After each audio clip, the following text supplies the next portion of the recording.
Hi, boys and girls. Welcome back to a brand new school year, fall 2020. I'm Ms. Anunci. I'm the art teacher, and for the first art lesson of the year, I would like my third and fourth graders to set a goal for themselves.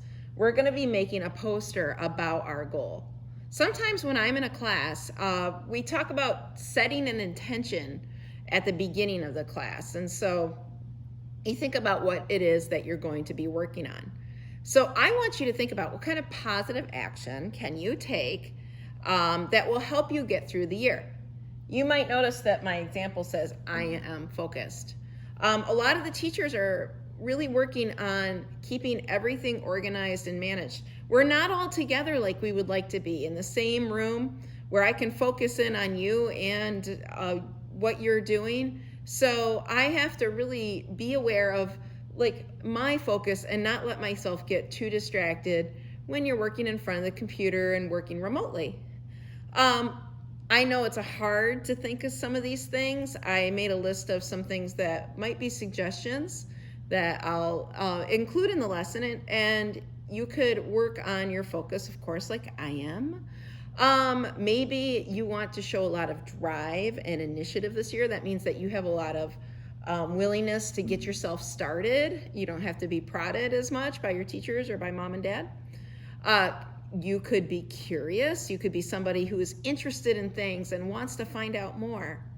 You could work on being cooperative, as you know, you're working at home and you're having to share technology and everything else, and people are home a lot and they might be getting on each other's nerves a little more than they would be, and that could be something that you could focus on. Being cooperative, being aware of your surroundings and looking around you. You're going to hear a little bit more of that in the book today.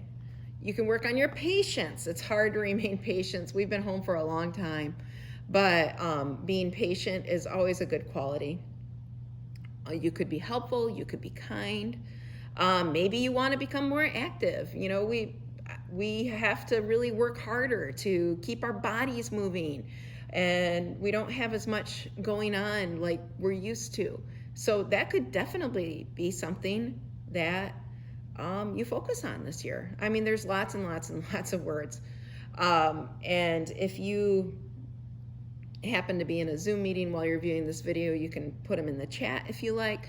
But if you're at home and you're watching this, just keep that in the back of your mind and write down a few words that you would like to focus on before you start your artwork, or just think about it, because when you're creating your artwork, it might even come to you. So I selected a book called I Am an Artist. It's by Pat Lowry Collins. It's illustrated by Robin Brickman. And it's all about acting like an artist. And one of the things that I love about this book is that it's not really about what the person is doing with art materials. That's the end product. It's all about how you see and how you interact with the world.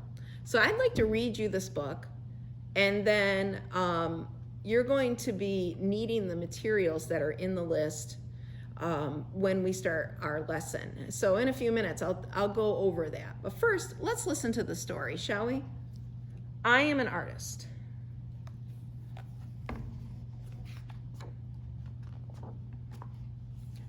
I am an artist when I follow a line where it leads me.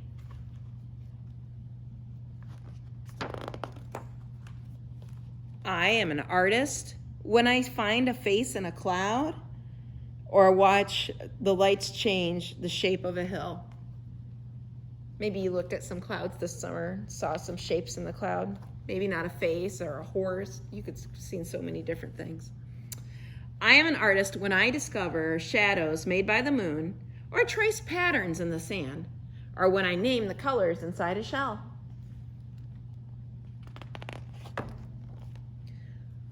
I am an artist when I look through a sun shower for a rainbow. I am an artist when I find one. I wonder if you found a rainbow this summer. I did.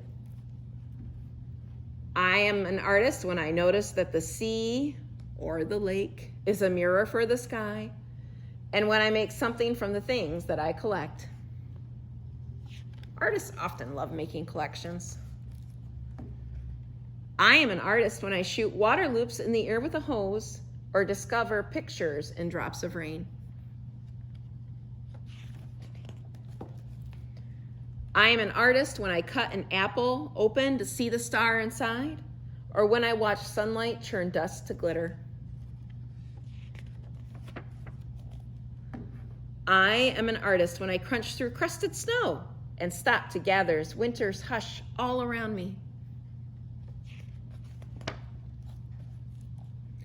I am an artist until when I look at a bird, and until I feel all feathery too, and add an orange until I know what it is to be perfectly round. I am an artist when I run my fingers over shiny pods or across the rough bark of a tree, or when I blow on a full-blown milkweed and it splinters into tiny white puffs. Or when I pick up a maple tree seed and send it spinning back to earth by its twin propellers.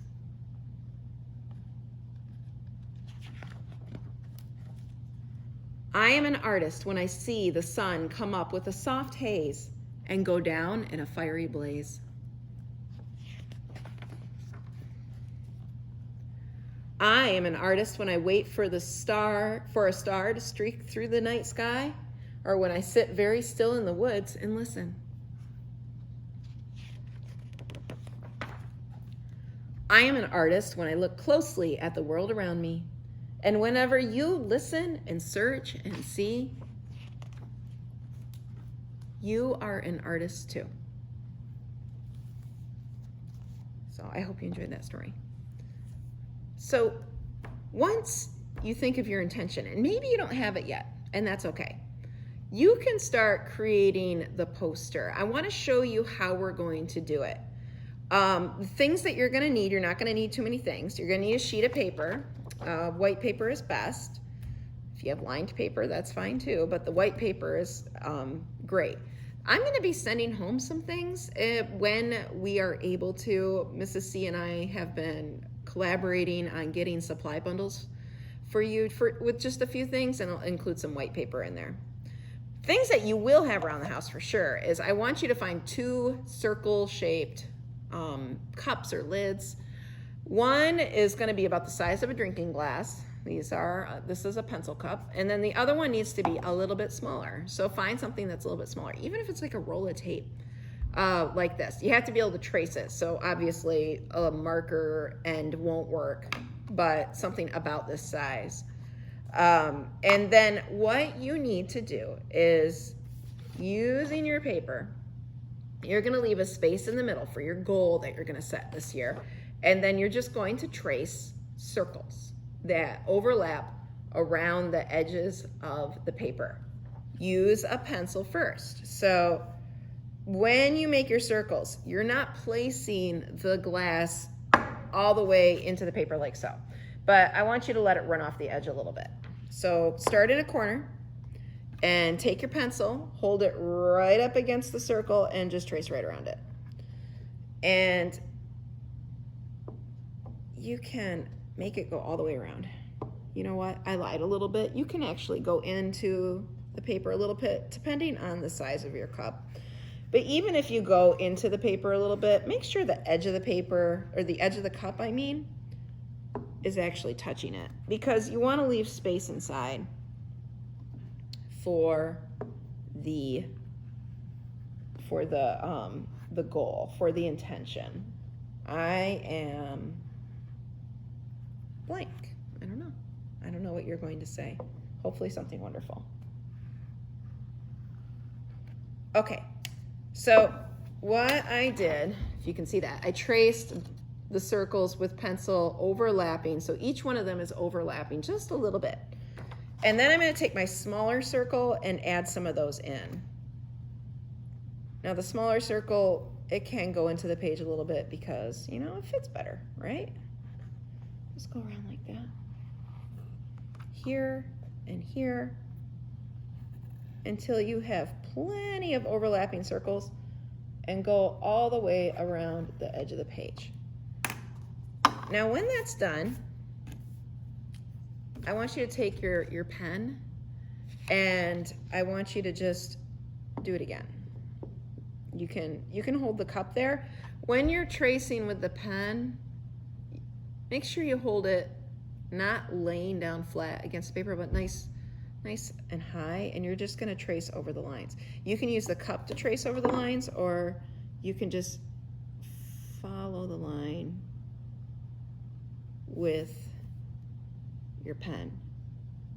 Don't go, if you do it this way, you guys, don't go too fast, don't rush. You have to go slow and really pay attention, just like they said in the book, to the line. Notice I'm turning the paper. I like to do that so I can follow around. All the way like this. And so on. That's gonna take you a while. Go all the way around the paper. And then I think by the time you're done doing that, our half hour will be up and we can come back to color these in next week. All right. I forgot.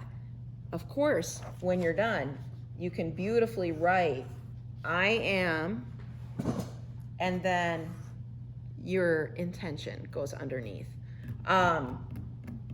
So that can be in the middle of your poster today, but don't worry about coloring it this week.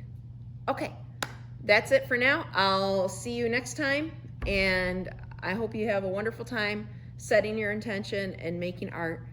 Bye-bye.